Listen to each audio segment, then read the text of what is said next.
নবী এবার চাদরটাকে দিয়ে সবাইকে আবৃত করলেন। চারজনকে আবৃত করার পর এখন নবী সহ কয়টা হলো?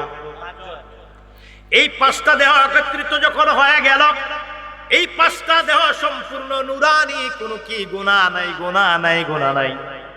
পাঁচটা দেহের মধ্যে কোনো কি নাই, গুনাহ নাই। এই জন্য এটাকে বলা হয় পাক, পবিত্র, পাঞ্জা। পাঁচ, পাঞ্জা মানে পাঁচটা, তন মানে দেহ। পাঁচটা দেহ একত্রিত করে আল্লাহর নবী কেমনে ওরা বলেন, ও আমার সাহাবীরা দেখো দেখো দেখো, এইটা হলো আমার কি, আমরা এইটা হলো পাক পাঞ্জাতন, এইটা হলো কি আহিলি বাইত মানে পাক পাঞ্জাতন। পাঁচটা বডি, এই পাঁচটা বডিকে একত্রে বলা হয় পাক পাঞ্জাতন। যারা পাক পাঞ্জাতনকে ভালোবাসে তারা হলো পাঞ্জাতনী। আমার ভাইয়ারা গভীর মনোযোগ, সুন্নিদের মধ্যে একদল আছে তারা পাঞ্জাতনী। পাঞ্জাতনী মানে তারা কি পাক পাঞ্জাতনকে মহব্বত করে আর আহলি বাইতকে মহব্বত করে। আহলি বাইতকে মহব্বত করা, আহলি বাইতকে ভালোবাসা, এটা কি আমার কথা না হুজুরের কথা না আমার আল্লাহর কথা? আল্লাহ বলেন মাওয়াদ ইল্লাল মাওয়াদাতা ফিল কুরবা। আহলি বাইতকে ভালোবাসার জন্য নবীকে শিখিয়ে দিচ্ছেন, আপনি বলুন তোমরা আমার আহলি বাইতকে ভালোবাসো আমার খাতিরে। আমার নবী কামলেওয়ালা বলেন, ও আমার বন্ধুরা, আহলি বাইতের মধ্যে আবার এই পাঁচজন হলো পাক পাঞ্জাতন। এই পাক পাঞ্জাতনের বাহিরে আরো আহলি বাইত আছে। মহান আল্লাহ পাকের দরবারে শুকরিয়া, যিনি আমাদেরকে এমন একটি মাহফিলে বসার তৌফিক দিয়েছেন, যেই মাহফিলের আকীদা সম্পূর্ণ ক্লিয়ার, পরিষ্কার, এবং আমরা আল্লাহ পাকের মনোনীত যে বিধান ইসলামী আছে সেই বিধান মতে আমাদের ইমানের পথে আমরা আছি, আলহামদুলিল্লাহ। সাথে সাথে স্মরণ করছি আমার প্রিয় নবী, দয়াল নবী, মায়ার নবী, রাহমাতুল লিল আলামিন। শুধু বাংলাদেশের নয়, সৌদি আরবের নয়, আমেরিকার নয়, লন্ডনের নয়, আমার নবী পৃথিবীর নয়, যিনি 18,000 আলমের 80,000 জাতের নবী।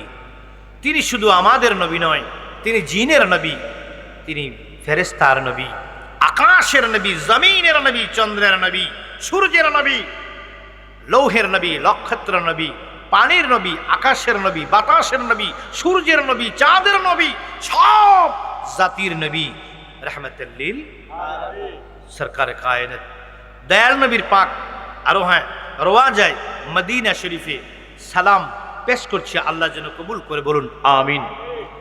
এরপরে আমি স্মরণ করছি আমার মুর্শিদ সহ এখানে যত মানুষ আছেন, আপনাদের সকলের মুর্শিদ, সকলের পক্ষ থেকে সকলের মুর্শিদের প্রতি আমি সকলকে শ্রদ্ধা নিবেদন করছি।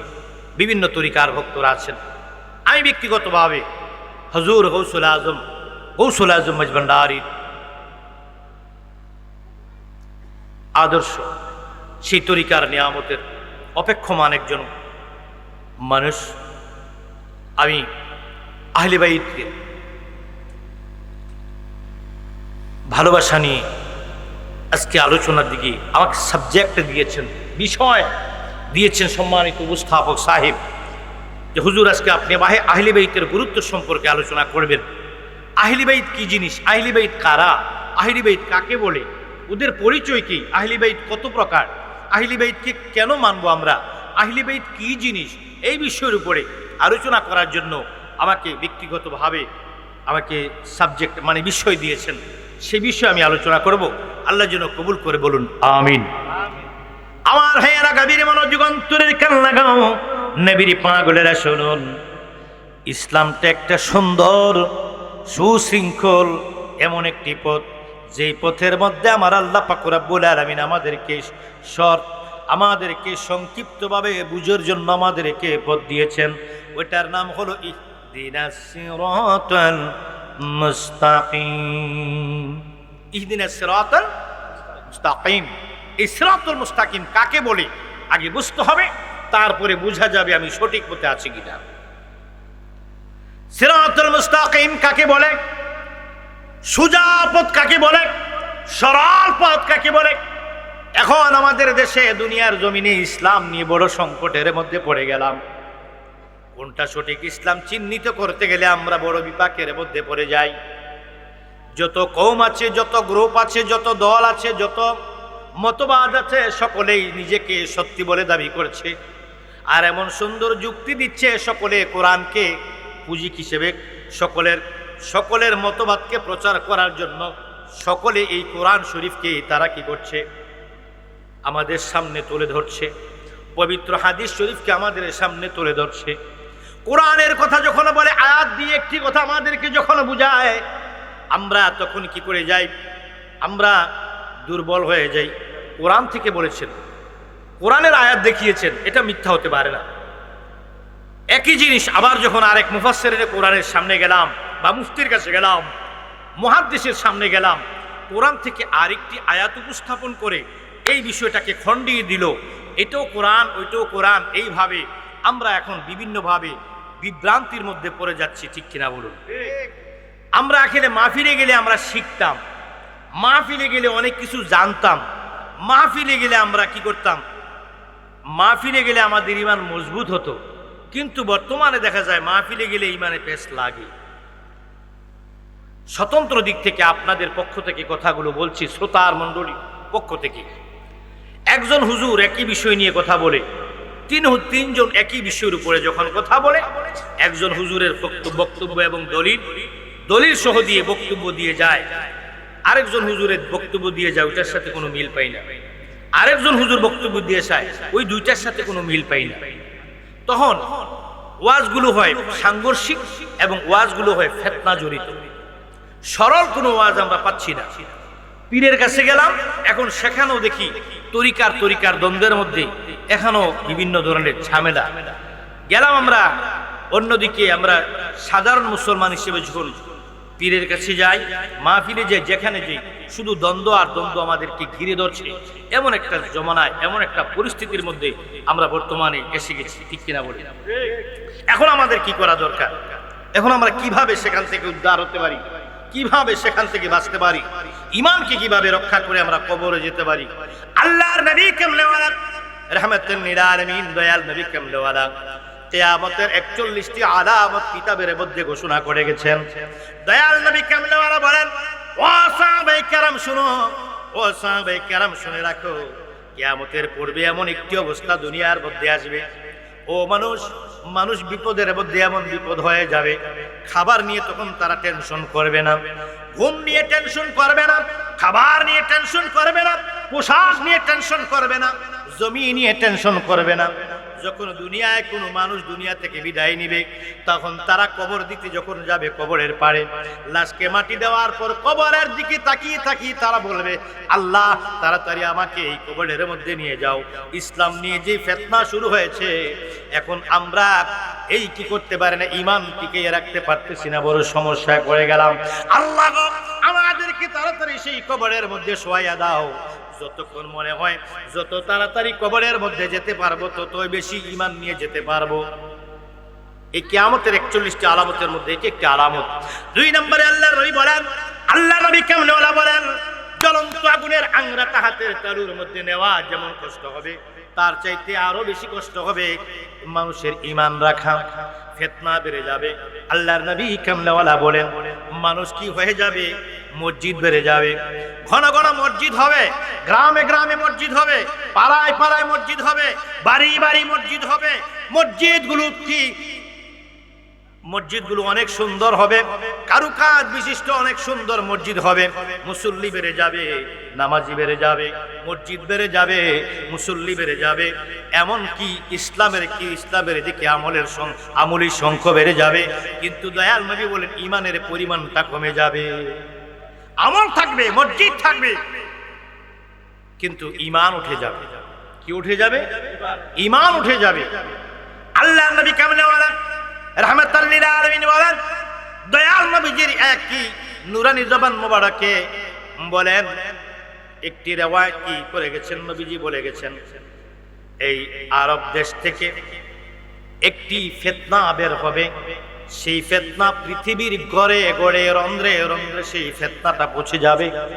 ওই ফিতনা পৌঁছার পরে মানুষ কি হয়ে যাবে, এমন আমল করবে, সাহাবায়ে কেরামের আমল তাদের আমলের কাছে তুচ্ছ এমন আমল করবে। মানুষকে বুঝাবে, মানুষকে দ্বীনের দাওয়াত দেবে, মানুষকে ধর্মের দাওয়াত দিবে, মানুষকে অনেক সুন্দর বুঝাবে, মানুষকে কি দ্বীনের পথে, মানুষের জন্য দিন রাত ধর্মের জন্য মানুষের কি, মানুষের দরজায় দরজায় গিয়ে কাজ করবে। কিন্তু আমার দয়াল নবী বলেন, দুঃখের ব্যাপার হলো এত সুন্দর একটি পরিবেশ হবে, এই তাদের মধ্যে এই ফিতনাটা বেড়ে যাবে, ফিতনাটা গড়ে গড়ে পৌঁছে যাবে, কিন্তু দুঃখের বিষয় হলো তাদের মধ্যে থাকবে না ঈমান। কি থাকবে না? নামাজ থাকবে, রোজা থাকবে, হজ থাকবে, যাকাত থাকবে, কুরবানি থাকবে, তাসবিহ থাকবে, মিসওয়াক থাকবে, পাগড়ি থাকবে, টুপি থাকবে, রুমাল থাকবে, পর্দা থাকবে, দান থাকবে, আদর্শ থাকবে। বাহ্যিক ইসলামটা অনেক সুন্দর হয়ে যাবে, কোথায় কোথায় তাদের আল্লাহ এবং তাওহীদের কথা সুন্দরভাবে তারা উপস্থাপন করবে, কিন্তু ঈমান উঠে যাবে। আমার ভাইয়েরা, গভীর মনোযোগ অন্তরের কান লাগাও। এই সম্পর্কে আল্লাহর নবী কামলুল রাহমাতুল লিল আলামিন একটি riwayat, আমার দয়াল নবী কামলুলের একটি riwayat আমার মনে পড়ে গেছে। ওয়ান আব্দুল্লাহ ইবনে মাসউদ রাদিয়াল্লাহু তাআলা আনহু قال قد قال رسول الله صلى الله عليه وسلم ثم قال سبيل الله ثم خط خطوطا عن يمينه وعن شماله وقال هذه السبل قال كل سبيل منها الشيطان يدعو إليه وقرأ ولنا هذا صراط مستقيم। আল্লাহর নবী কামলুল হাদিস শরীফের মধ্যে আসছে, আমার বন্ধুরা শুনুন, আল্লাহর নবী কামলুল রাহমাতুল লিল আলামিন জমিনের মধ্যে শাহাদাত আঙ্গুল মুবারক দিয়ে এইভাবে একটি সোজা রেখা আঁকলেন। প্রথম কথাটা যা বলেছিলাম, সিরাতুল মুস্তাকিম, এইভাবে একটা রেখা আঁকলেন, এইভাবে 6টা রেখা আঁকলেন, ডান দিকে বাম দিকে 6টা রেখা আঁকলেন। কয়টা হলো? কয়টা হলো? সোজা একটা, ডান দিকে 6টা, বাম দিকে 6টা, কয়টা হলো? মোট 13টা। এই প্রতি 6টার মধ্যে প্রতি একটির মধ্যে আবার 6টা করে আঁকলেন। এবার ডান দিকে হলো 12টা, এই 36টা। প্রতি ডান দিকে যে 6টি রেখা, এই রেখার মধ্যে প্রতি একটি রেখার মধ্যে 6টি করে আবার রেখা আঁকলেন। এইভাবে এভাবে আঁকার পরে ডান দিকে রেখা হলো 36টা, বাম দিকে রেখা হলো 36টা, মাঝখানে একটা, কয়টা হলো? এদিকে 36, এদিকে 36, 72, মাঝখানে একটা, কয়টা? এই রেখা আঁকার পরে আল্লাহর নবীর সাহাবায়ে কেরাম জিজ্ঞেস করে, ইয়া রাসূলুল্লাহ, ইয়া হাবিবাল্লাহ, নবী গো, এই রেখাগুলো কেন আঁকলেন? চিত্রটা কি, কিসের চিত্র ইয়া রাসূলুল্লাহ? দয়াল নবী কামনেওয়ালা বলেন, ও সাহাবীরা, এগুলা হলো আমার উম্মতের দল, এইগুলা হলো আমার উম্মতের দল। আমার এখানে 73টা কি আমি রেখা এঁকেছি, তার কি মর্মার্থ হলো, তার রহস্য হলো আমার উম্মতের মধ্যে 73 দল হয়ে যাবে। আমার উম্মতের মধ্যে 73 দল হয়ে যাবে। 73 দলের মধ্যে একটি দল হবে জান্নাতি, একটি দল হবে নাজি, 72 দল হবে জাহান্নামী। এই 72 দলের মধ্যে নামাজ নিয়ে কোনো দ্বন্দ্ব নাই, এই 72 দলের মধ্যে রোজা নিয়ে কোনো দ্বন্দ্ব নাই, এই 72 দলের মধ্যে হজ নিয়ে দ্বন্দ্ব নাই, 72 দলের মধ্যে যাকাত নিয়ে দ্বন্দ্ব নাই, 72 দলের মধ্যে টুপি নিয়ে দ্বন্দ্ব নাই, 72 দলের মধ্যে পাগড়ি নিয়ে দ্বন্দ্ব নাই, 72 দলের মধ্যে কুরবানি নিয়ে দ্বন্দ্ব নাই, 72 দলের মধ্যে জুমার নামাজ নিয়ে দ্বন্দ্ব নাই, 72 দলের মধ্যে নারীর পর্দা নিয়ে দ্বন্দ্ব নাই, মা বাবার খেদমত নিয়ে দ্বন্দ্ব নাই, ফিতরার টাকা নিয়ে দ্বন্দ্ব নাই। দ্বন্দ্ব হলো ঈমান। দ্বন্দ্ব কি? দ্বন্দ্ব কি? ঈমান কি? ঈমান হলো হুব্বে রাসূলুল্লাহ মিনাল ঈমান, রাসূলের মহব্বতের নাম হচ্ছে কি? ঈমান। আল্লাহর নবী কামলুল রাহমাতুল লিল আলামিন নামাজ, রোজা, হজ, যাকাত, কুরবানি, তাসবিহ, তাহলিল কি? নামাজ, রোজা, হজ, যাকাত, কুরবানি, তাসবিহ, তাহলিল, পাগড়ি, পাঞ্জাবি, টুপি, দাড়ি, ফিতরা, যাকাত, মাদ্রাসা, মসজিদ, কোনো কিছু নিয়ে দ্বন্দ্ব হবে না। আমাদের দেশে বর্তমানে দ্বন্দ্ব হয়ে শুধু ওলি আল্লাহর শান নিয়ে আর নবীদের শান নিয়ে, ঠিক না বেটি? অন্য কোনো বিষয় নিয়ে দ্বন্দ্ব নাই। ওহাবির সাথে দ্বন্দ্ব সুন্নির, সুন্নির সাথে দ্বন্দ্ব খারিজির, খারিজির সাথে কওমির, কওমির সাথে দ্বন্দ্ব লামাযহাবির, লামাযহাবির সাথে দ্বন্দ্ব হচ্ছে তাবলীগ, তাবলীগের সাথে দ্বন্দ্ব হচ্ছে এই শিয়ার, শিয়ার সাথে দ্বন্দ্ব হচ্ছে মুতাজিলার, মুতাজিলার সাথে দ্বন্দ্ব হচ্ছে কাদিয়ানি। এইভাবে বিভিন্ন ফেরকা ভক্ত হয়ে গেছে। ইসলামটা সঠিকটা কিভাবে আমরা পাবো? কেউ আহলে কোরআন, আর কেউ আহলে হাদিস, আর কেউ আহলে সুন্নাত। আমার ভাইয়েরা, গভীর মনোযোগ অন্তরের কান লাগিয়ে দাও। এইবার শুনো সিরাতুল মুস্তাকিম কোন পথটা? সিরাতুল মুস্তাকিম হলো আমরা আল্লাহ মানি, আল্লাহ নিরাকারতাও মানি, আল্লাহ ওয়াহদাহু আল্লাহ হলো এক তাও মানি, লা শারীক আল্লাহর কোনো শরীক নাই তাও মানি। আমরা কোনো ওলি আল্লাহকে আল্লাহ মানি না, আমরা কোনো নবীকে আল্লাহ মানি না, আমরা আল্লাহ ছাড়া কাউকে সিজদা করি না, আমরা আল্লাহ ছাড়া কাউকে প্রভু মনে করি না। ওই আল্লাহদেরকে আল্লাহ পাওয়ার মাধ্যম হিসাবে নিয়েছি বেলায়েতের জামানায়, আর নবুয়তের জামানায় মাধ্যম হিসাবে নিয়েছি আমাদের নবী রাহমাতাল লিল আলামিন। জোরে বলুন সুবহানাল্লাহ। আল্লাহকে আল্লাহর জায়গায় মানি, ওনার কোনো শরীক নেই, লা শারীক। আমরা নবীকে নবীর জায়গায় ইজ্জত দেই, আমরা ওলি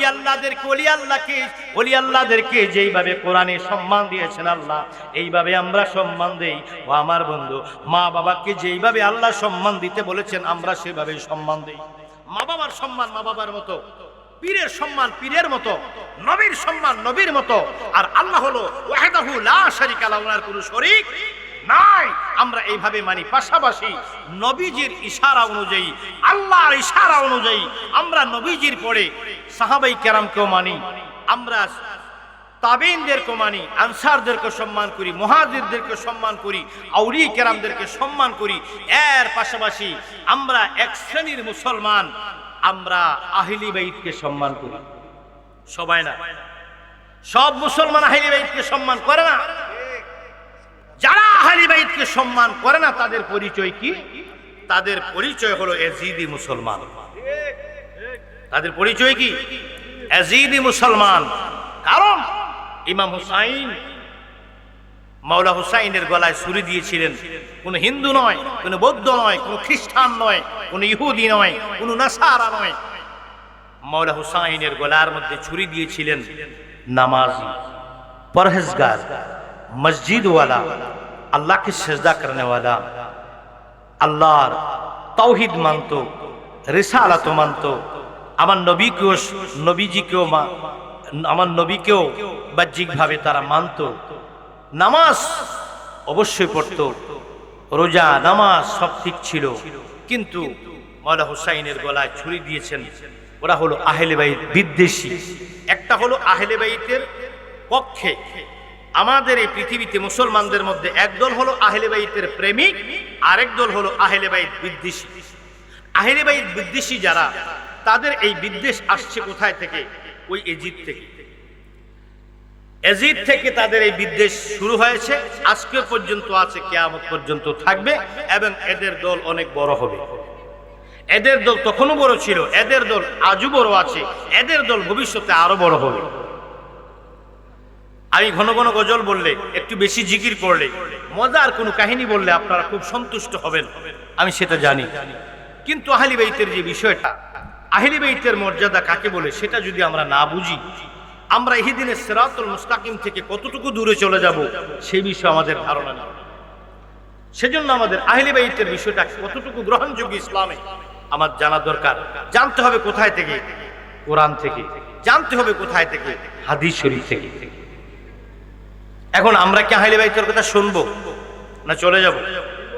আমি আহলে বাইতের কোরআন ও হাদিস শরীফ থেকে আহলে বাইতের শানে কিছু কথা বলি, আপনাদেরকে নিয়ে আল্লাহর জিকির করব, আল্লাহর জিকির করব, নবীজির কিছু শান বলবো, আউলিয়া কেরামের কিছু শান বলবো। বলে আমি তো জিকির করি সব মাহফিলে, এটাই তো আমার দোষ, এটাই তো আমার দোষ।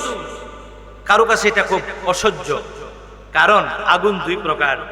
প্রেমিকের কাজ হলো প্রেমে জ্বলিয়ে মরা, হিংসুকের কাজ হিংসায় জ্বলিয়ে মরা। দুটোটাই আগুন, একটা হলো প্রেমের আগুন আর একটা হলো হিংসার আগুন। আমি তো আল্লাহর জিকির করি, আল্লাহর জিকিরের সাথে ওলি আল্লাহদের শান, নবীর শান, আমার গৌসে ভান্ডারীর শান, আমার মুর্শিদের শান আমি কি করি? জিকিরের সাথে সাথে শানগুলো বলে যাই, আর মানুষ জিকির করে। জিকির তো কোনো পীরের করি না, জিকির কোনো ফকিরের করি না, জিকির কোনো মানুষের করি না। আমার গজলের সাথে সাথে মানুষ জিকির করে আল্লাহ আল্লাহ আল্লাহ। কেউ মুখ বন্ধ করে করে, আর কেউ মুখ খুলে করে। যখন মুখ বন্ধ করে শব্দটা কি হয়? আল্লাহ আল্লাহ। এটা যখন মুখ দিয়ে বলে, আর যখন মুখ বন্ধ করে নাক দিয়ে বলে তখন হয় ওইটাও আল্লাহ, কিন্তু নাকের সাহায্যে বলা হচ্ছে। এই জন্য সাউন্ডটা এমন হয়। কিন্তু অন্তরের উদ্দেশ্য হলো আল্লাহ। আর যখন মুখ দিয়ে বলা হয় তখন কি বলা হয়? আল্লাহ। ওইটাও আল্লাহ, এটাও আল্লাহ। পাখি তো আল্লাহ ডাকি তার ভাষায়, আল্লাহ কি শুনে না?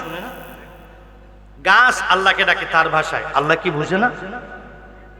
হ্যাঁ, এখন দেখেন আপনি মদিনা শরীফে গেলেন, আল্লাহর নবী কেমনে বলেন, দয়াল নবী নূরে খোদা হায়াতুন নবী, দয়াল নবীর রওজা মুবারকে আপনি গেলেন, আপনার মনের কথাগুলো বলবেন বাংলায়। নবী কি বাংলা ভাষা জানতো? জাহিরিটা বলছি, জাহিরিটা বলছি, নবী সব ভাষা জানে, জাহিরি বলছি। নবী কি বাংলা ভাষা কথা বলতো? আচ্ছা আচ্ছা। এখন ইন্ডিয়া থেকে একজন লোক গেল, তার মনের কথাগুলো নবীর কাছে বলতেছে, নবীর দরবারে। কোন ভাষায় বলবে? হিন্দি ভাষায়। পাকিস্তান থেকে একজন লোক গেল, কত পাকিস্তানির সাথে নবীজির জিয়ারত করলাম, নবীজির রওজা কত পাকিস্তানির সাথে দেখলাম, তারা নায়াতে রাসূল বলছে কেঁদে কেঁদে মদিনার গলিতে গলিতে ঘুরে উর্দু ভাষায়। এখন উর্দু ভাষা যখন বলল, পাকিস্তান থেকে যারা যায় তখন তাদের মনের কথাগুলো উর্দুতেই বলে। যখন কেউ আমেরিকা থেকে আসে নবীজির দরবারে, তাদের মনের কথাগুলো ইংরেজিতে বলে। যেই দেশের যেই কোনো উম্মত যেই ভাষায় বলে, আমার নবী শোনে কিনা, বুঝে কিনা?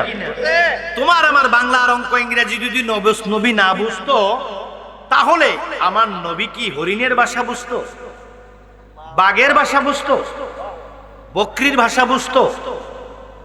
আমার নবী বকরির মনের কথা বুঝতেন, আমার নবী হরিণের মনের কথাগুলো বুঝতেন, আমার নবী উটের মনের কথা বুঝতেন, আমার নবী মাছের মনের কথাগুলো বুঝতেন, আমার নবী গাছের মনের কথাগুলো বুঝতেন। তো দুরূপ তুমি হিন্দিতে বলো, ইংরেজিতে বলো, আরবিতে বলো, আর বাংলায় বলো, আর কি থাই ভাষায় বলো, মালয় ভাষায় বলো, যেই ভাষায় বলো না কেন, আমার নবী কামলোরা যেমনি করে শুনে। তুমি মুখ বন্ধ করে জিকির করো, মনে মনে জিকির করো, জোরে জোরে জিকির করো। আর তুমি যেই ভাষা আমার আল্লাহকে ডাকো না কেন, যেই শব্দ আমার আল্লাহকে ডাকো না কেন, আমার আল্লাহ তোমার মনের ভাষা বুঝে। ও ফকিরের দল, আমরা ফকিরের দল, কিছু কিছু এলাকার ফকিররা আমরা জিকির করি, মুখ বন্ধ করলে। আমাদের এই জিকিরটাকে নিয়ে খুব ব্যঙ্গ এবং খুব আজে বাজে লেখালেখি ফেসবুকে করা হয়, এবং এটাকে নিয়ে ওয়াজের মাঠে কিছু বক্তা ভাইয়েরা এটাকে ব্যঙ্গ করে মানুষকে বিভ্রান্ত করার জন্য অনেক কিছু বুঝায়, ঠিক কিনা বলে? আমরা তো কোনো ডংডাং করতেছি না, আমরা তো আল্লাহকে ডাকি। কাকে ডাকি?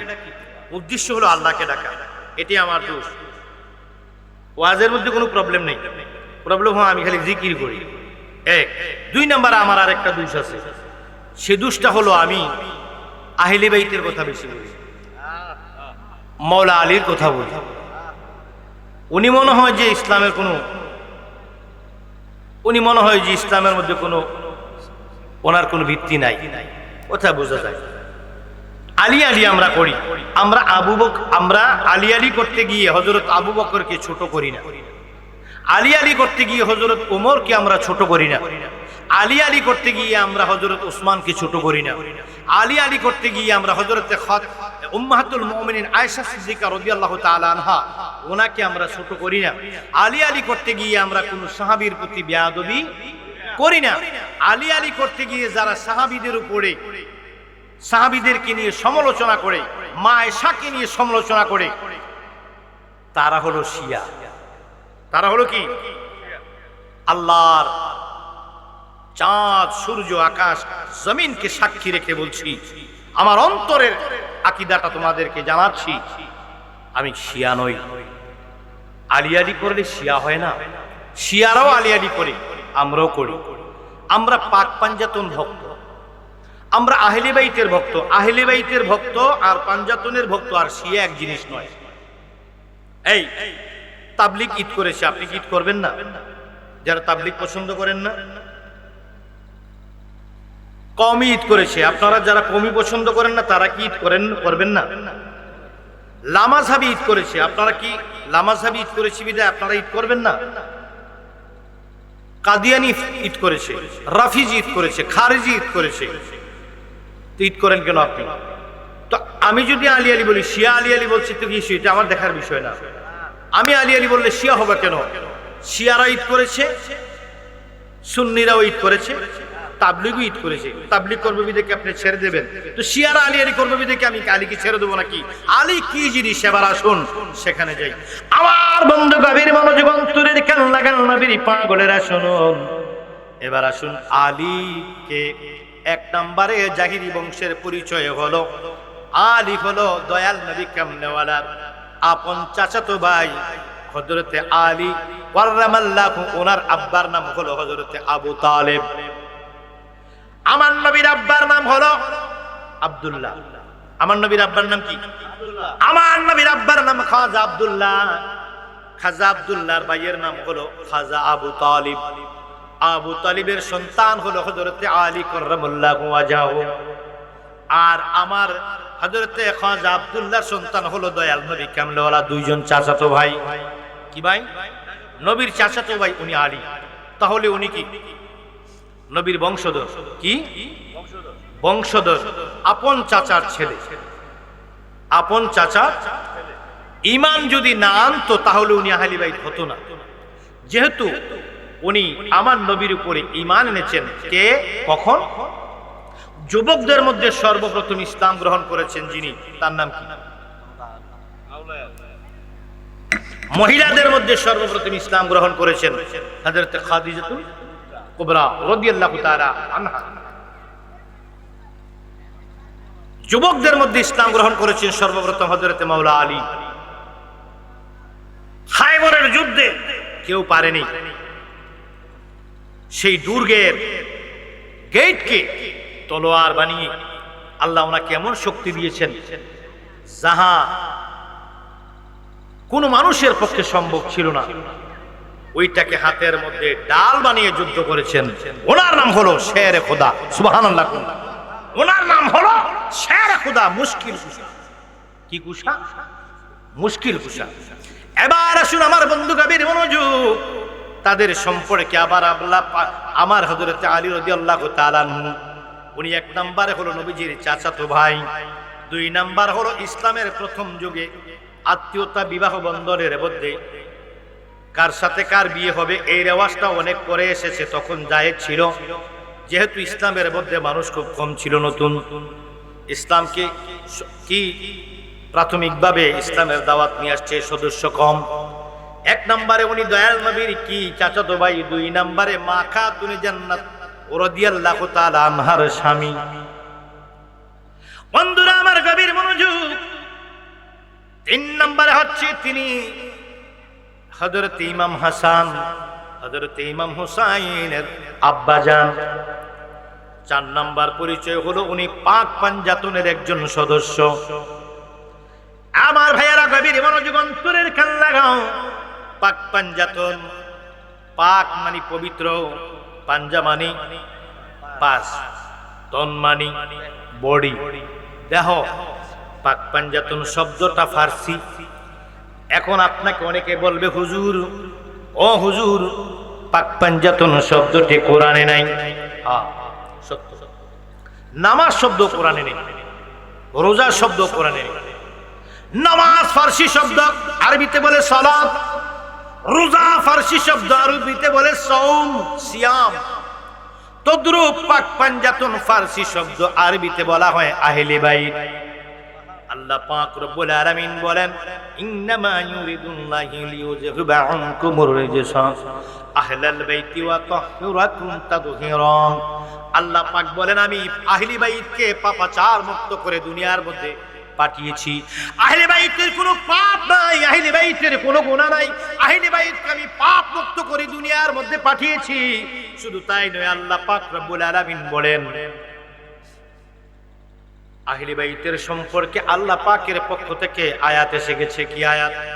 কুল্লা আসআলুকুম আলাইহি আজরান ইল্লাল মাওয়াদ্দাতা ফিল কুরবা।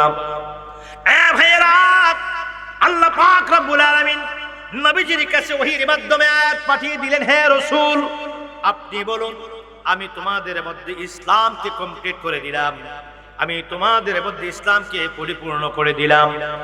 এর বিনিময়ে আমি তোমাদের কাছে কোনো প্রতিদান চাই না, একটি প্রতিদান ব্যতীত। সেই প্রতিদানটা হলো আমার আহলি বাইতের ভালোবাসা। এই কথাটা নবীকে বলার জন্য শিখিয়ে দিচ্ছেন আমার আল্লাহ। এই কথাটা বলবেন নবী, শিখাইছেন কে? কি বলছেন? আহলি বাইত। হ্যাঁ, কুল্লা আসআলুকুম আলাইহি আজরান ইল্লা আল মাওয়াদ্দাতা ফিল কুরবা। এই মাওয়াদ্দাত কাকে বলে? এই কুরবাটা, কুরবানিটা, এই যে কুরবা বলেছে, তোমাদের কাছে কিছু চাই না, কোনো প্রতিদান চাই না, একটা প্রতিদান আহলে বাইতের ভালোবাসা। এইটা আল্লাহ শিখিয়ে দিচ্ছেন, নবী বলেছেন। তখন এই মুহূর্তে কিছু সাহাবায়ে কেরাম নবীজির সামনে ছিলেন। ওরা বললেন, ইয়া রাসূলুল্লাহ, কাদের ভালোবাসা আমাদের উপরে ওয়াজিব করা হয়েছে, তারা কারা? তাদেরকে আমরা চিনতে চাই। যখন আয়াত নাজিল হলো, নবীজির সামনে অনেক সাহাবীরা ছিল। উপস্থিত ছিল হযরতে আলী, উপস্থিত ছিল মা খাতুনে জান্নাত, উপস্থিত ছিল হযরতে ইমাম হুসাইন, উপস্থিত ছিল হযরতে ইমাম হাসান। এই মুহূর্তে নবীজির গায়ের মধ্যে একটি বড় চাদর মোবারক ছিল। আমার নবী বলেন, তোমরা আহলে বাইত দেখবে? কহা। এইবার শুনো নবীর পাগলেরা, শুনুন। আল্লাহ পাক যখন আয়াত নাজিল করলো, তখন বলল, আহলে বাইত কারা, কাদের ভালোবাসা আমাদের উপরে ওয়াজিব করা হয়েছে, যাদেরকে আমরা একটু চিনতে চাই।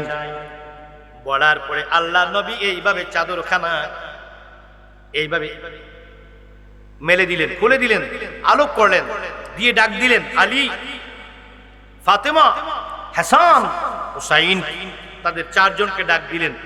দেওয়ার পরে মাওলা আলী, মা ফাতেমা এক পাশে নবীজির বুক ঘেঁষে মাথা লাগিয়ে, বুকের মধ্যে মাথা লাগিয়ে মিশে গেলেন। আরেক পাশে হযরত ইমাম হাসান, হযরত ইমাম হুসাইন মাথা লাগিয়ে নবীজিকে জড়িয়ে ধরলেন। কয়জন ধরলেন নবীকে? কয়জন ধরলেন? চারজন আমার নবীকে যখন ধরলেন, নবী এবার চাদরটাকে দিয়ে সবাইকে আবৃত করলেন।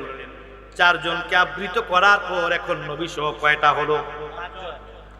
এই পাঁচটা দেহ একত্রিত যখন হয়ে গেল, এই পাঁচটা দেহ সম্পূর্ণ নুরানি, কোনো কি গুনাহ নাই, গুনাহ নাই, গুনাহ নাই।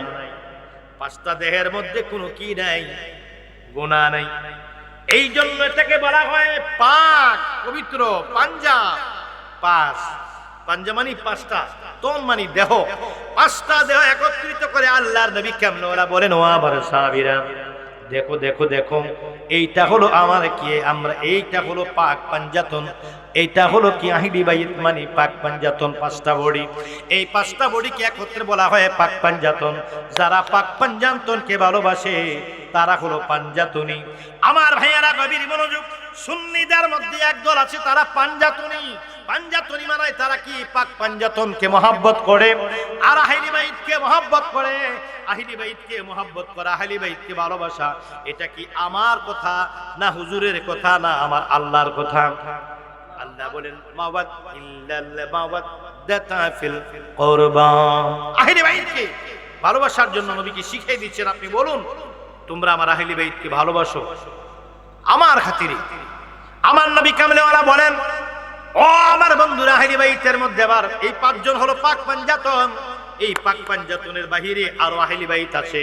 এটা হলো আহলি বাইতের মেইন বডি, আহলি বাইতের মেইন বডি। আরো আহলি বাইত আছে, যেমন হযরত আয়েশা সিদ্দিকা রাদিয়াল্লাহু তাআলা আনহা, উনি আহলি বাইত কিন্তু নবীর আওলাদ নয়। মা খাদিজা আহলি বাইত, নবীর আওলাদ না, তবু আহলি বাইত। হযরতে এই নবীজির মা ফাতেমা ছাড়া কি নবীর আর মেয়ে নাই? ওরাও তো আহলে বাইত, ওরাও আহলে বাইত। এখন মা ফাতেমার কথা বেশি বলেন কেন? সেটারও কারণ আছে, ওনারও আহলে বাইত। বললে আপনারা খালি মা ফাতেমা করেন, হযরত রুকাইয়ার কথা বলেন না কেন? হযরত কুলসুমের কথা বলেন না কেন? নবীর শাহজাদা হযরত ইব্রাহিম, হযরত কাসেম, হযরত আব্দুল্লাহ, ওনারা তো আহলে বাইত, ওনাদের কথা বলেন না কেন? ওই আলী ফাতেমা, হযরত আলী, হযরত ফাতেমা, হযরত ইমাম হাসান হুসাইন, তাদের কথা বলা হয়। এজন্য আহলি বাইতের মধ্যে ওরা হলো পাঞ্জাতন, ওরা পাক পাঞ্জাতনের সদস্য, এই জন্য বেশি বলা হয়। আর ওনারা বাকির আহলে বাইত, ওদেরকেও সম্মান দিতে হবে, সম্পূর্ণ সমান সম্মান দিতে হবে।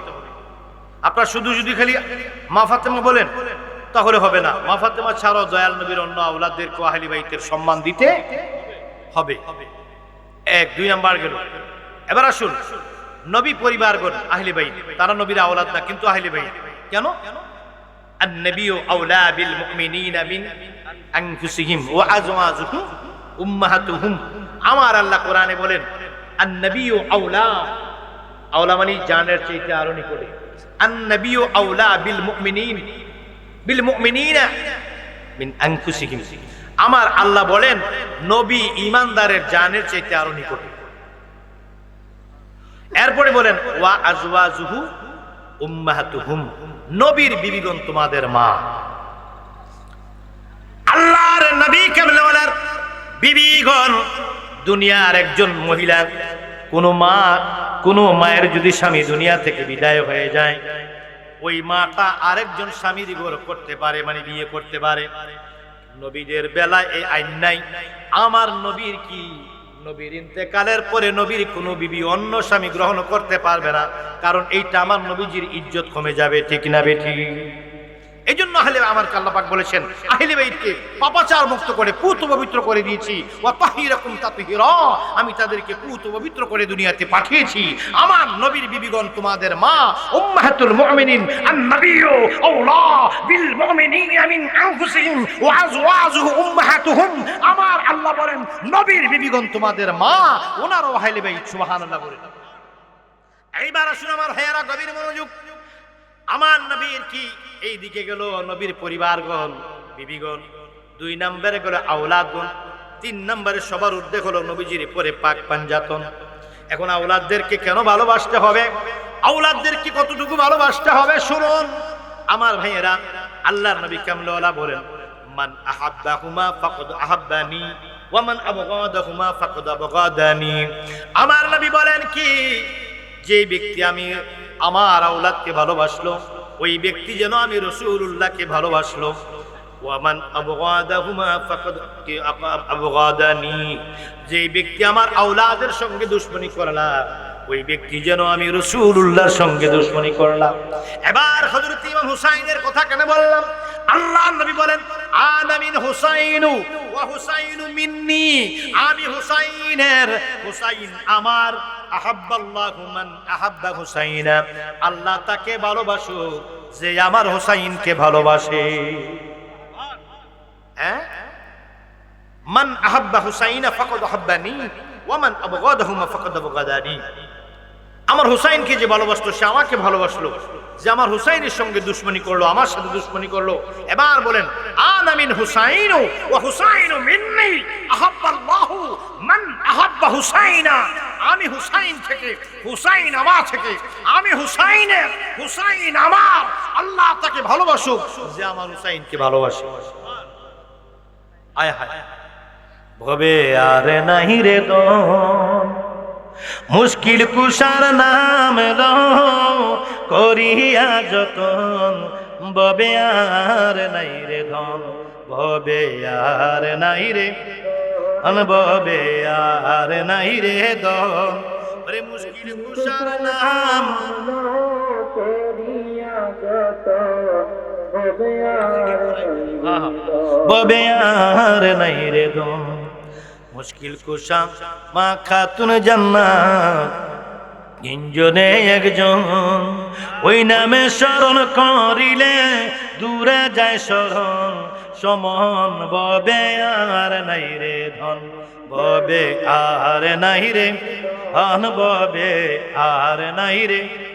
ওরে মুশকিল কুশার নাম লো করিয়া যতন, ববে আর নাই রে, ববে আর নাই রে ধন। আমার ভাইয়া, আলীকে ভালোবাসা ইমানদারের কাজ। আলীকে ভালোবাসতে শিয়া হয় না, আলীকে ভালোবাসতে শিয়া হয় না, তবে হ্যাঁ আলীকে ভালোবাসতে শিয়া হয়।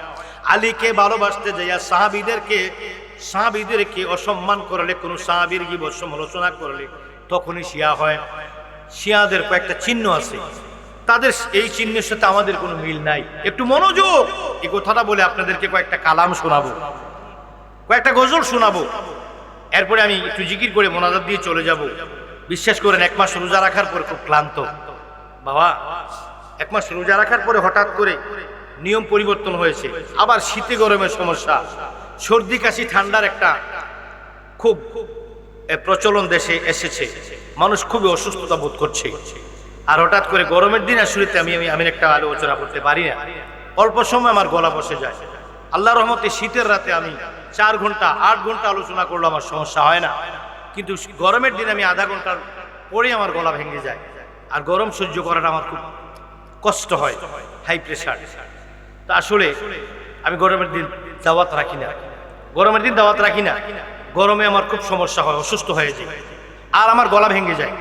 এই জন্য আমি দাওয়াতে রাখি না, গরমের দিন খুব কম রাখি। বিশেষ কিছু দাওয়াত মন চাইলে রাখি, নেড়ে না করে দিই। ভাইয়ের আমার, বিষয়টা হলো কি জানেন? কি বলছিলাম? শিয়া চিনার উপায়। আমি হযরত আলীর শানে, আহলে বাইতের শানে, পাক পাঞ্জাতর শানে বেশি কথা বলি। এজন্য অনেকে আমাকে, কেউ মনে করে ডাইরেক্ট শিয়া, কেউ মনে করে গোপন শিয়া, কেউ আমাকে নিয়ে সন্দেহের মধ্যে আছে আসলে উনি কোন দিকে। ক্লিয়ার করে দিই আপনাদের। শিয়াদের কিছু আলামত, অনেক আলামত আছে, আমি সবগুলো জানি না। শিয়া সম্পর্কে আমার তেমন কোনো ধারণা নেই, তবে কিছু ধারণা আমার আছে, যেটা সেটা বলি। 1 নম্বরে ওরা হযরত আয়েশা রাদিয়াল্লাহু তাআলা আনহার শানে বেয়াদবিমূলক অনেক কথা বলে। 2 নম্বরে হযরত আবু বকর সিদ্দিক রাদিয়াল্লাহু তাআলা আনহুকে তুহমত, অপমান এবং অপবাদ দিয়ে কথা বলে। হযরত উসমান, হযরত ওমরকে তুহমত দিয়ে, মিথ্যা তুহমত দিয়ে ওরা অসম্মান করে। ওদের সাহাবাই কেরাম যদি কি অসম্মান করা হয়, ইসলামটা কি আর থাকে বলেন? হযরত আবু বকরকে যদি দোষী করা হয় আর হযরত আবু বকরকে যদি এই কলঙ্ক দেওয়া হয় ওর উপরে, ইসলামটা কি আর থাকে? কোথায় আবু বকর, কোথায় আপনি, কোথায় আমি? হযরত আবু বকরের সম্মান নিয়ে, সম্মানের উপর আঘাত করে, হযরত ওমর, হযরত ওসমান ওনাদের আঘাতে সম্মান করে আলী মানতে গিয়ে এই কাজটা করে।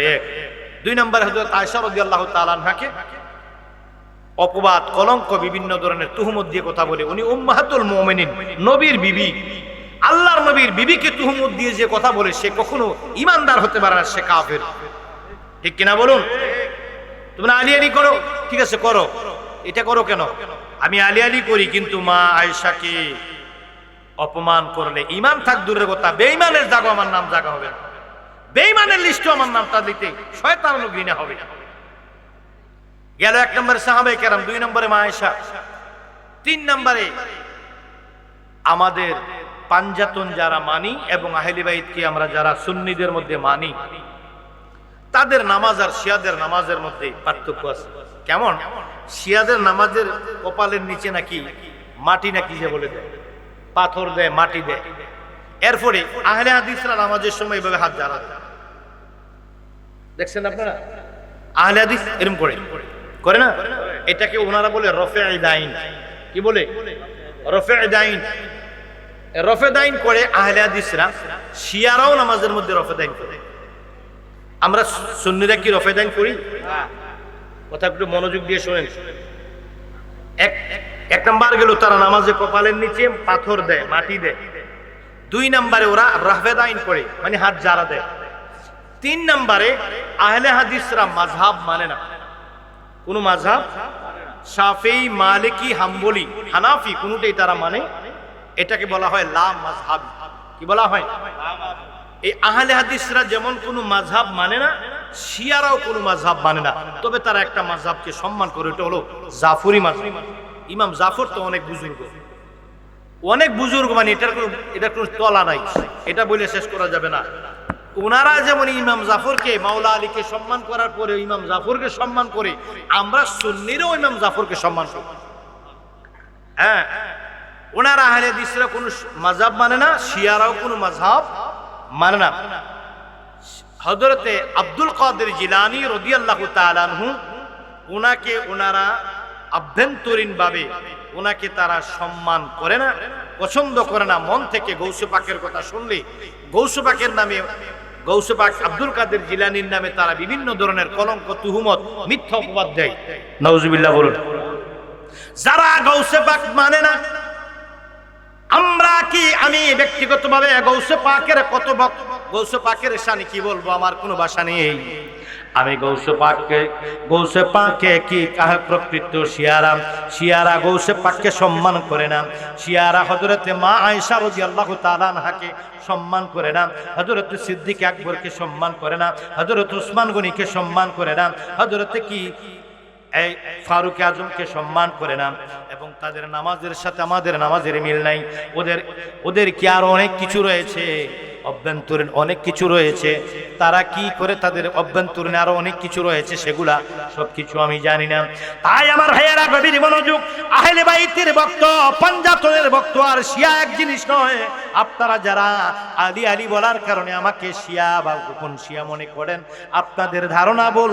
আমি আল্লাহকে সাক্ষী রেখে বলছি, আমি শিয়া নয়, আমি মাওলা আলীর পাগল, আমি পাঞ্জাতনের পাগল, আমি মাওলা আলীর পাগল, আমি হযরতে আল্লাহ সাহাবায়ে কেরামের ভক্ত, আমি মাওলা আলীর ভক্ত, আমি পাঞ্জাতনের ভক্ত। নবীও মানি, সাহাবীও মানি, আহলে বাইতও মানি, আলীও মানি, পাঞ্জাতনও মানি, নবীও মানি, ওলিও মানি, মাযহাবও মানি। এইটার নাম হলো আহলে সুন্নাহ। সুবহানাল্লাহ বলুন। আমার কথাগুলো লুট নেওয়ার মতো ব্রেনের ক্যাপাসিটি সবার মধ্যে নেই। আহলে বাইতের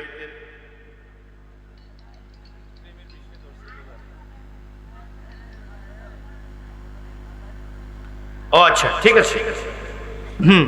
আমার বন্ধুরা গভীর মনোযোগ, এজন্য কি আমরা আলী আলী বললে শিয়া হয় না? আলী আলী বলা হলো পাঞ্জাতনীদের কাজ, আলী আলী বলা হলো আশিক রাসূলের কাজ, আলী আলী বলাটা আমার নবী কামলেওয়ালার শিখানো ডাক।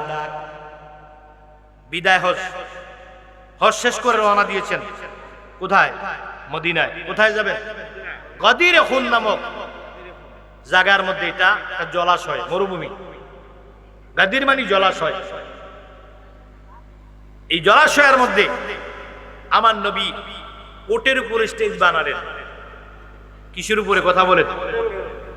আমার নবী উটের উপরে স্টেজ তৈরি করে ওই গদির উপরে গদি দিয়ে স্টেজ বানালেন। ওটের উপরে তখন আমার নবীজির সামনে ছিল ১.৫ লক্ষ সাহাবায়ে কেরাম। কত লক্ষ? ১.৫ লক্ষ সাহাবায়ে কেরামের সামনে একটি কি মাটির পুতুলের মতো দুই হাতের মধ্যে, কোমরের মধ্যে পেটের দুই পাশে কোমরের উপর অংশে এইভাবে নবী চাপ দিয়ে ধরলেন। কাকে? হযরতে শের খুদা মাওলা আলীকে চাপ দিয়ে ধরে এইভাবে কি করলেন? উপরের দিকে তুলে ধরলেন। তখন নবীজির শুভ্র বুগুলগুলো দেখা গিয়েছিল, নবীজির সুন্দর নুরানি বুগুলগুলো দেখা গিয়েছিল। কারণ নবীজির ইহরামের কাপড় বাঁধা ছিল। নবীর গায়ে তখন জুব্বা ছিল না, কি ছিল? ইহরামের কাপড়। ইহরামের কাপড় থাকার কারণে নবীজির বুগুল মুবারক দেখা যায় গিয়েছিল। এইভাবে আলেম দিয়েছেন কাকে? হযরতে মাওলা আলীকে ডাক দিয়ে বলেছেন, একদল মুনাফিক বেঈমান, একদল ফিতনাবাজ, একদল কি ফিতনাবাজ এবং কি ফিতনা সৃষ্টিকারী, ঈমান ধ্বংসকারী, ঈমান চোর একদল মৌলবী বলবে ওইটা নাকি বানা উঠা দিস, ওইটা নাকি কিতাবের মধ্যে নাই। চ্যালেঞ্জ। যারা বলেন কিতাবের মধ্যে নাই, আসুন আমি চ্যালেঞ্জ, আসুন আপনারা বলে ওই দলিলটা কোন কিতাবের মধ্যে নাই, তো না থাকলে আইন আমি আসে দেখাই দিব, আপনাদের নাই ওইটা আপনারা দেখাই দেন, বসবো। আমার নবী হযরতে আলী কাররামাল্লাহু ওয়াজহাহুকে এইভাবে আলোক করে ধরলেন, শুভ্র বুগুলগুলো দেখা গিয়েছিল।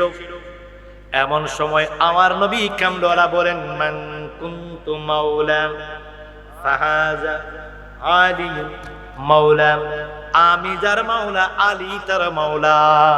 নারায়ে তাকবীর, আল্লাহু আকবার, নারায়ে রিসালাত, নারায়ে হায়দারি, ইয়া আলী, নারায়ে হায়দারি। এখন আমি যার মাওলা আলী তার মাওলা, এই জন্য নবী যদি বলেন আমি যার মাওলা আলী তার মাওলা, তাহলে আমরা যদি আলী আলী করি আমরা কি নবীর পক্ষে না নবীর বিপক্ষে? আমরা তো আলী মানতে গিয়ে অন্য সাহাবীকে অসম্মান করি নাই, তাহলে আমরা পথভ্রষ্ট হবে কেন? এটার নাম হলো সিরাতুল মুস্তাকিম। এবার সব সাহাবীরা কি করল? নবীজিকে অভিনন্দন দিলেন, তারপরে হযরতে আলী কাররামাল্লাহু ওয়াজহাহুকে অভিনন্দন দিলেন। নবীজি বললেন, এই কথার দ্বারা বোঝা যায় নবীজি কি করলেন?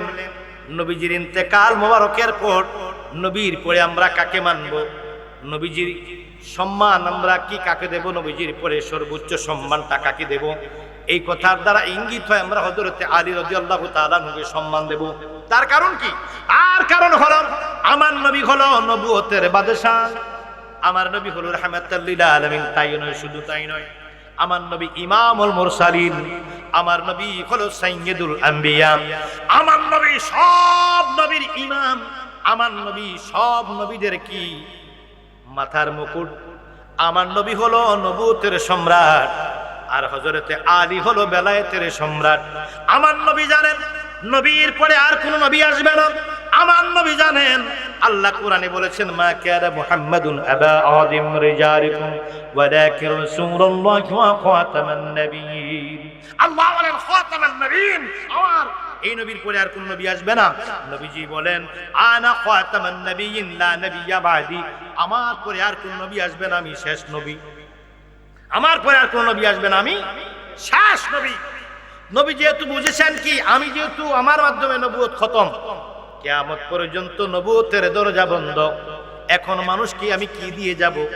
এই ইসলামের কি কিয়ামত পর্যন্ত তাদেরকে কিভাবে কি তাদেরকে হেদায়েতের দায়িত্ব কার মাধ্যমে নেওয়া হবে?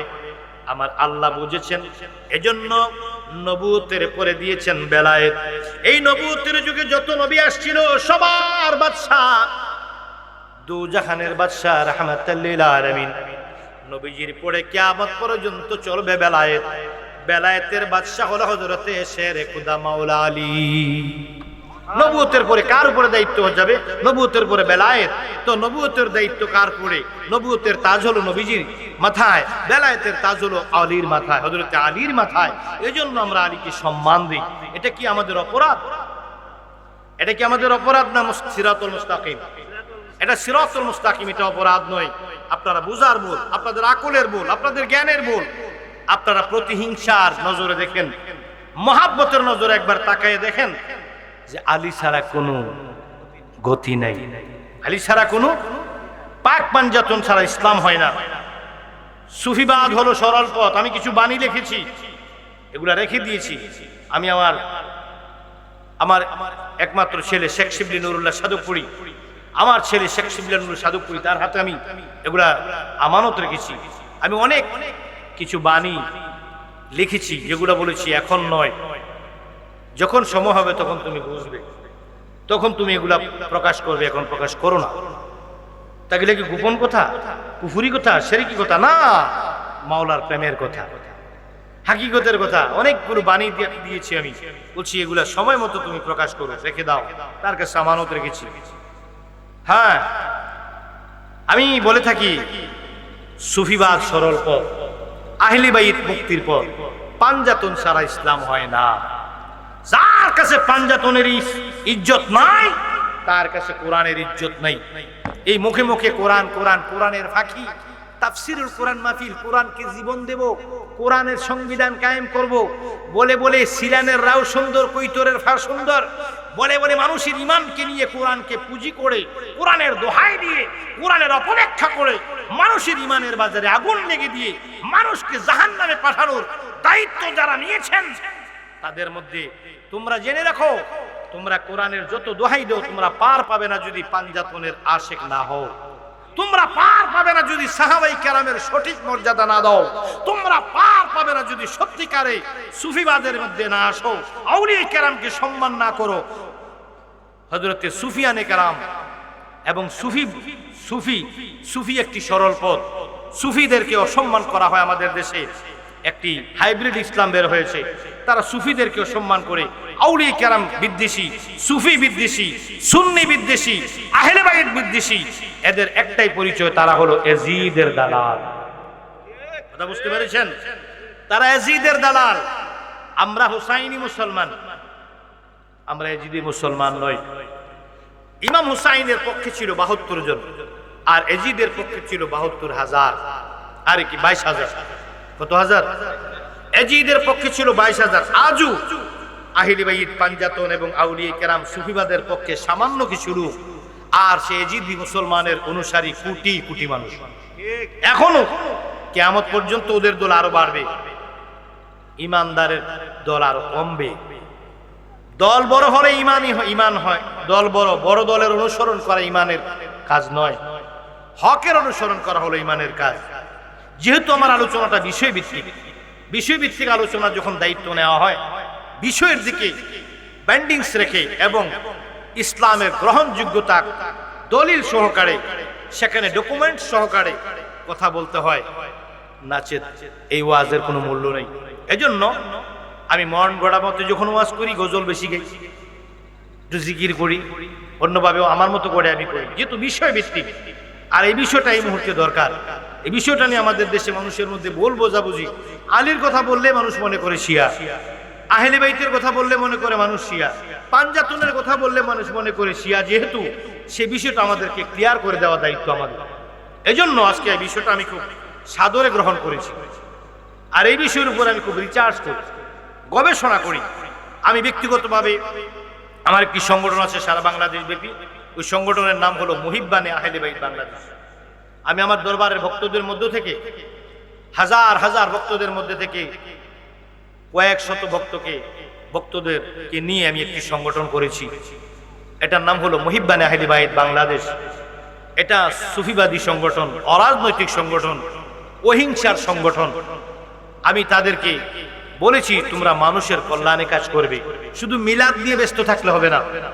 আমি কেবল মিলাদকে অ্যাঙ্কার করে কথা বলছি না, আমি মিলাদ পড়ি, মিলাদের আশেক, মিলাদের জন্য জিহাদ করি। শুধু মিলাদ নিয়ে বসে থাকলে হবে না, খানকা নিয়ে বসে থাকলে হবে না, জিকির নিয়ে বসে থাকলে হবে না, মিলাদকে আমার জিকির আর মাহফিল নিয়ে বসে থাকলে ব্যবস্থা হবে না, বসে থাকলে হবে না। আমি আমার সংগঠনের কর্মীদেরকে বলেছি, সংগঠনের সদস্যদেরকে বলেছি, তোমরা মানব কল্যাণে কাজ করো, আমাকে সহযোগিতা করো। আমি মানব কল্যাণের জন্য সারা জীবন তো ওয়াজ করেছি আর পিরালি করেছি। ওয়াজের অধ্যায় আমার জীবন থেকে 27 বছর চলে গেছে। আপনাদের এই বাহারাটা আমি 2000 সালের আগে এসেছি। বাদল নামে একটা লোক আমাকে দাওয়াত করেছিল। উনি কোথায় আছে আমি জানি না। উনি কোথায়? উনি নাকি? হায় হায় হায় রে, আপনার কথা অনেকবার আজকে মনে পড়েছে। নতুন মোবাইল কিনেছি, মোবাইল তখন নতুন বেরিয়েছে। এই বাহারাটার বাদল ভাই আমারে ফোন দিয়েছে, আমারে ফোন দিছে। আমি বাহারাটা ওয়াজ করে গেছি 2000-এর আগে, 2000 সালের আগে। ওয়াজের জীবনে আমার 27 বছর কেটে গেছে অলরেডি। ওয়াজের মাঠে আমি 27 বছর রানিং। এই সিজনে 27 বছর শেষ হয়ে গেছে, বর্তমানে 28-এ ইন করেছি। এই বাদল ভাই যখন আমাকে দাওয়াত দিছে, আমি 2000 সালের আগে আমি প্রথম আসলাম। হ্যাঁ, আপনি ছিলেন, হ্যাঁ ভাইজান ছিল। তখন আমাকে উনি, আজকে কথাটা আমি গাড়িতে বলেছি, আমার ছেলে, আমার খাদেমরা শুনে খুব হাসতেছে। আমি ওদেরকে বলতেছি, আমি ভাড়াটা প্রথম আসছিলাম, বাদল ভাই নামে একটা লোক আমাকে আনছিল। আমার ওই সময় 3000 টাকা দিয়ে দিছে। 3000 টাকা ভাইয়া অনেক খুশি হয়ে গেছি, এত টাকা দিয়া খুব ভালো লাগছে। হ্যাঁ, উনিও না শিখেছে, হ্যাঁ, যে আশিক হুজুর ছিল, উনিও মাঠে তখন নতুন, আমিও মাঠে তখন নতুন। আশিক সাহেবের ওয়াজ এবং বয়স আর আমার ওয়াজ এবং বয়সের মধ্যে তেমন ব্যবধান নেই। ওনাকে দেখতে আমার চেয়ে তো অনেকটু মুরব্বি দেখা যায়। আর আব্বার সাথে হয়তো 1-2টা মাহফিল করছে, আব্বার সাথে উনি হয়তো 1-2টা মাহফিল করছে, আর আব্বার সাথে আমি মাহফিল করছি 2-3 হাজার। তা আব্বার সাথে 1-2টা মাহফিল করছে বিদায় উনি আমার ভাতিজা করে। তা আমি এটা কিছু মনে করি না। আশিক সাহেবের বয়স আর আমার বয়স, আশিক সাহেবের ওয়াজের বয়স আমার ওয়াজের বয়স সেম। তলিউল্লাহ শাহ আশিক সাহেব আসছিল, আমি আসছিলাম। আমি এত খুশি হয়েছি, ভাই আমার 3000 টাকা হাদিয়া দিছে। বাড়িতে গিয়ে আমার একটা অভ্যাস ছিল, আমি যেই মাহফিলে যত টাকা হাদিয়া পেতাম সব আব্বাকে দিয়ে দিতাম। আমি নিজের পকেটে কোনোদিন টাকা রাখতাম না। আব্বা খুশি হয়ে যা দিত তা দিয়ে আমার এটা সেটা খাইতাম। গাড়ি ভাড়াটাও মাহফিল থেকে, দ্বিতীয় মাহফিলে যাওয়ার ভাড়াটা আব্বা থেকে নিতাম। এটা আমার খুব আনন্দ লাগতো। মাহফিল থেকে গিয়ে ভাড়াটা থেকে 3000 টাকা দিছি। আব্বাকে এত টাকা? হ্যাঁ। আর তুই এত টাকা পাইছিস? হ্যাঁ। কত? এখানে 3000 টাকা। কারে বাবা এত টাকা? খুশি। মা দেখেন না, ওই সময় 3000 টাকা পেয়ে অনেক খুশি হয়ে গেছি, বুঝছেন? আলহামদুলিল্লাহ বলেন। তা আমি তো 2000-এর আগেই ভাড়াটা, এই খেওরা ভাড়াটা ওয়াজ করেছি। ওইদিকে একটা বড় মাঠে আনোয়ারি সাহেব, আমি বহুবার এসেছি। এই জায়গার দিকে যাই না। আমি কি বলতে গিয়েছিলাম ভুলে গেছিলাম। মেন কথাটা কি, কোথায় গেছিলাম? আমি দেখেন এই বাহারাটা একটা কথা বলে যাই। আমি এই যে এখানে আজকে আসছি, একটা কেরামত শুনলাম এসে আব্বাজানের সম্মানিত উপস্থাপকের মুখে, এবং এই শাহাবুদ্দিন রিজভী আমার আব্বাজান একটা ভবিষ্যৎবাণী শুনে খুব ভালো লাগছে। এই মাহফিলে আব্বা আসছিল, বসে এখানে আমার ছোট ছেলে আসবে, বড় ছেলে আসবে, তো আমার ছোট ভাই মুফতি শামসুদ্দিন আসছিল, ও পাঞ্জাতনে আহলে বাইতের আসে। তা আমি আজকে আসলাম, এটা আব্বাজানের একটা কারামত। হ্যাঁ, তো অনেক বছর পরে আজকে আসছি, ওয়াজ অনেক বছর পরে ফেলছি, আর ওয়াজে না গেলেও আমার কোনো সমস্যা নেই। এখন সর্বশেষ কথাটা আপনাদের কাছে বলে যে বাবা, আমাদের সত্য কথাগুলো আমাদেরকে বলতে হবে, পেটের চিন্তা করলে হবে না। আমি মুহিব্বানে আহলে বায়াতের পক্ষ থেকে একটা কথা বলতে গিয়ে অন্যদিকে চলে গেছি, আবার সে কথা আসে। আমার মুহিব্বানে আহলে বায়াতের সদস্যদেরকে বলেছি, আমি শুধু মিলাদ নিয়ে ব্যস্ত থাকতে চাই না, আমি শুধু খানকা নিয়ে ব্যস্ত থাকতে চাই না, আমি শুধু ওয়াজ মাহফিল নিয়ে ব্যস্ত থাকতে চাই না। এই কথা থেকে বাকি দিয়ে গেছিলাম, ওয়াজ মাহফিল নিয়ে ব্যস্ত থাকতে চাই না, বাহারাটার কথা তখন আসছে। আমি ওয়াজ এবং মিলাদকে আমার জিকির খানকা নিয়ে ব্যস্ত থাকতে চাই না, আমি মানব সেবায় কিছু কাজ করতে চাই। আমার সদস্যদেরকে আমি বলেছি, তোমরা আমাকে, তোমাদেরকে নিয়ে আমি কাজ করব মানুষের কল্যাণে।